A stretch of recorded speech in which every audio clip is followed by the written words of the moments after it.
අද අපි බලමු කොහොමද අපි අපේ ඊමේල් ඇඩ්‍රස් එකට මෙන්න මේ විදිහට අපේ ඇඩ්‍රස් එක එකතු කරගන්න කියලා. ඒකදී අපි අපේ ඊමේල් එකට යන්න ඕනේ. ඊමේල් එකට ගිහිල්ලා setting වලට යන්න ඕනේ. ඊට පස්සේ see all setting කියලා තියෙන එක ක්ලික් කරගෙන ඒකේ පහළට යනකොට තියෙනවා මෙන්න මේ විදිහට signature signature කියලා තියෙනවා. අපි දැන් ටිකක් දීලා නැතිනම් එතන create new කියලා තියෙනවා. ඒකට අන්න ඒක අපි ක්ලික් කරගන්න. ඊට පස්සේ මෙන්න මෙතන අපි අපේ නම ටයිප් කරගන්න ඕනේ. ඊට පස්සේ create දෙන්න. ඊට පස්සේ මෙන්න මෙතනින් මෙන්න මේ විදිහට අපි ජොබ් එකක් කරනවා නම් පෝස්ට් එක මොකක්ද කියන එක, එතකොට අපේ නම, ඊට පස්සේ ඇඩ්‍රස් එක, ජොබ් එක කරන තැන ඇඩ්‍රස් එක, හෝ අපේ ගෙදර ඇඩ්‍රස් එක, ඊට පස්සේ මෙතනින් ෆෝන් නම්බර් එකක් දෙන්න පුළුවන්.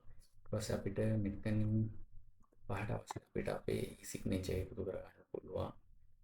මෙතනින් ඉමේජ් වලට ගිහිල්ලා මෙතනින් අපිට Google Drive එකට හරි අපේ ෆොටෝ එක අප්ලෝඩ් කරගෙන එතනින් අපිට අපේ සිග්නේචර් එක හරි මෙතෙන් ඇඩ් කරගන්න පුළුවන්.